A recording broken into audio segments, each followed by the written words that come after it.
조합제TV 시청자 여러분 안녕하십니까. 2019년 11월 28일로 넘어가고 있습니다. 자정이 가까워지고 있습니다. 27일 자정이. 이 방송을 들으시는 분들은 대부분 28일 자정을 넘어서 들으실 것이라고 생각합니다. 28일 자정이 되면은 황교안 자유한국당 대표가 청와대 앞에서 단식 농성을 이어가는 열흘째가 됩니다. 열흘째. 그런데도 의료진이 강하게 권해도 병원행을 완강히 거부하면서 단식을 이어가고 있습니다. 황 대표는 지금 신장과 심장 등 장기에 이상 신호가 이어지고 얼굴이 붓는 등 건강이 급격히 악화되고 있는데 이게 우파 대결집의 징조인지 자유한국당 후원금이 하루에 4,800만 원 넘게 들어오고 있다고 합니다. 평소에는 200만 원이랍니다. 황 대표는 어제 청와대 사랑채 앞 단식 텐트에서 두 번 불출을 하면서 누워만 지냈습니다. 나경원 원내대표는 황 대표를 만난 직후에 당장 병원에 가야 한다고 했지만 황 대표는 조금 더 이어간다면서 거부했다고 전했습니다. 한국당은 지난해 드루킹 특검을 주장했던 김성태 당시 원내대표가 단식 9일째 실려간 전례와 추운 날씨 등을 감안하면 이번 주 말이 중대고비가 될 것이라고 보고 있습니다. 한국당 관계자는 당대표가 단식 초기에 천막 없이 스티로폼 깔개에만 의존해 찬바람을 많이 맞아 체력 소모가 많았다고 이렇게 전하고 있습니다. 그리고 문희상 국회의장은 지금 패스트트랙에 공수처 그리고 선거법 개정안 등을 올리는 본회의 부의 권한을 가진 사람인데 지금 이 사태의 초점입니다. 유인태 사무총장을 보내가지고 걱정의 뜻을 전했다고 합니다. 유 사무총장은 국회의장께서 패스트트랙 법안 합의 처리가 잘 되도록 황 대표께서 노력해달라고 했다고 하나 황 대표는 의장께서 좀 더 큰 역할을 해주시기 바란다고 했답니다. 그러니까 이게 서로 주파수가 맞지 않습니다. 황 대표는 절대로 신속 처리한 건을 국회에서 처리하면 안 된다는 입장이고 국회의장은 거기에 대한 입장 변화가 없으니까 여야 사당 대표 중 유일하게 단식 농성장을 찾지 않았던 정의당 심상정 대표도 이날 황 대표를 찾아갔는데 자유당 한국당 의원들은 황제 단식이라고 비판했던 심 대표에게 제1야당 대표의 목숨 건 단식에 조롱하는 건 인간적 도리가 아니다고 따지기도 했다고 합니다. 심상정 대표는 황 대표가 주무시고 계셔서 얼굴만 보고 나왔다. 정치적 비판은 비판이고 정치보다 사람이 먼저다는 입장을 밝혔습니다. 한국당을 탈당했던 원희룡 제주도 지사도 황 대표를 만난 후에 지금 이상의 각오로 야권 쇄신에 힘을 발휘해 주길 바란다고 말씀드렸답니다.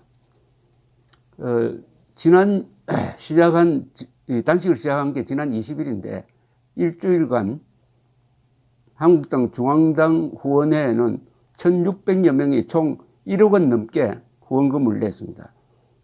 어제 하루에만 678명이 4,800여만 원을 냈다고 합니다. 평소 200만 원 수준이니까 한 20배 이상 많이 모인 셈입니다. 어쨌든 황교안 대표의 이 단식이 우파 세력을 결집시키는 역할을 하고 있는 것은 무엇보다도 이분의 단식이 너무나 정직한 단식을 하고 있습니다. 집에서 하는 것도 아니고 사무실에서 하는 것도 아니고 그 추워지고 있는 청와대 앞에서 하고 있으니까 당당하게 보이기도 하고 참 정직하게 보이기도 하고 이분이 가지고 있는 그 성실한 그 인격이 그냥 드러납니다. 그리고 효과도 있었습니다. 지난 주말에 문재인 정권이 한일군사정보보호협정 파기가 아닌 유지를 결정을 했습니다. 이것은 황 대표가 주장하던 세 개 중에 하나가 이루어진 것입니다. 그 직후에 문 대통령은 강기정 수석을 보내가지고 이제 요구하던 것이 잘 되었으니까 좀 풀어줬으면 좋겠다고 했지만은 농성을 단식을 풀지 않고 계속 하고 있습니다. 이게 지금 사실은 단식은 어떤 경우에 일어나느냐 하면은 다른 수단이 없을 때 외통수로 일어납니다. 이 장기판에서 외통수라는 것은 어느 한쪽이 굴복하든지 죽는 게임인데, 그러려면 이 목숨을 걸고 해야 되는데 황교안 대표는 오랫동안 이 선택을 고심해 왔던 것으로 보입니다. 사실은 자유한국당을 워낙 여권이 몰아붙여서 출구가 없었습니다. 또 당내에서도 황교안 대표를 비판하는 목소리가 막 나오고, 김세연 여의도 연구원장이 황교안, 나경원 다 물러나라고 하면서 불출마를 선언을 하고, 자유한국당은 존재 자체가 민폐다 해가지고 없어져야 할 당이라고 이렇게 극언을 하는, 그 극언을 하면은 언론이 말려야 할 텐데 언론이 오히려 잘한다 잘한다 하는 이런 분위기에서 황교안 대표의 선택이 바로 목숨을 건 단식투쟁으로 나타난 것으로 보입니다. 이걸 통해서 일단은 이 자유우파 안에서 황교안 대표를 비판하는 목소리가 약해졌습니다. 자연스럽게 이 지도자 그룹이 하나 형성되고 있는 느낌마저 듭니다. 전광훈, 그리고 황교안, 김문수, 이 세 사람이 지도력을 발휘할 수 있다면은 이번 단식이 아주 하나의 전환점을 만들 수 있다고 생각을 합니다. 이런 전환점을 만든 단식으로는 1983년에 있었던 김영삼 씨의 단식을 들 수가 있습니다.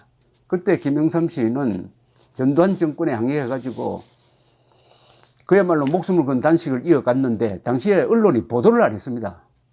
무슨 사태 뭐 이런 식으로 보도를 했습니다. 그때만 해도 언론 통제가 아주 강할 때입니다. 그러니까 일반 국민들이 더 관심을 기울이게 됐습니다.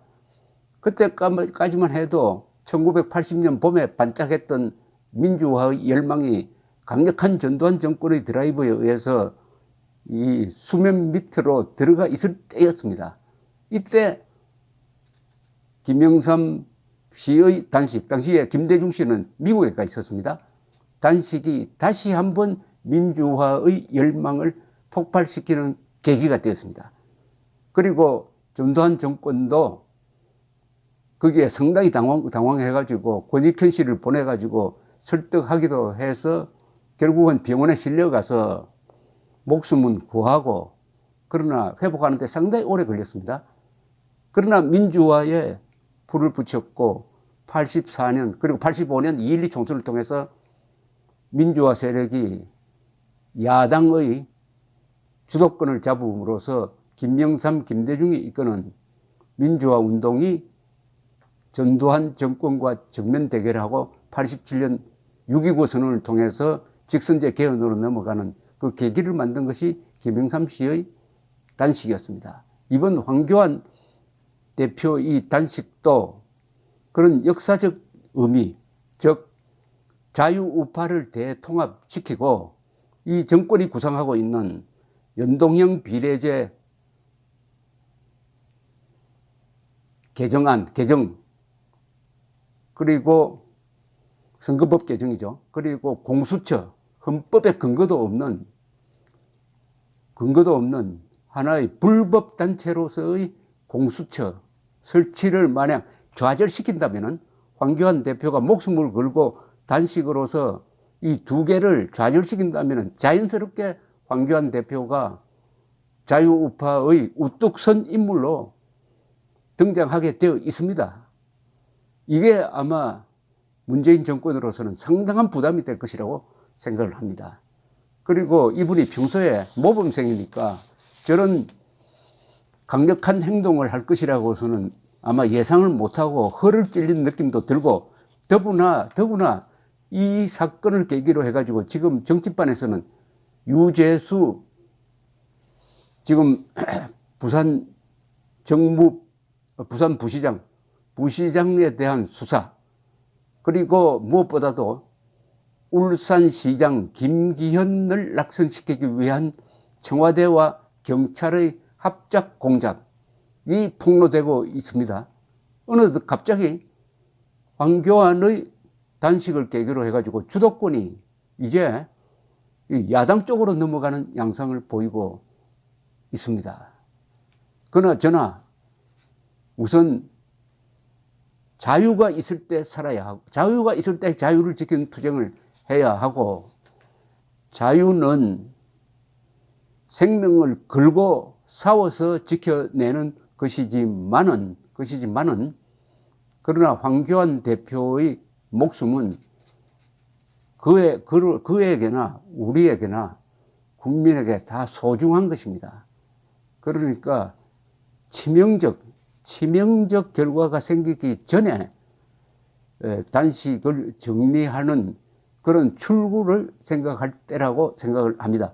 본인이 아니라 주변에서도 현명한 판단을 해서 이게 어떤 사람의 죽음을 통해서 민주주의가 다시 한 걸음 나간다든지 하는 그런 일이 있어서는 안 될 것이라고 생각을 하면서 황교안 대표의 건강을 걱정합니다. 그러면서 그 용기에 박수를 보내는 바입니다. 감사합니다.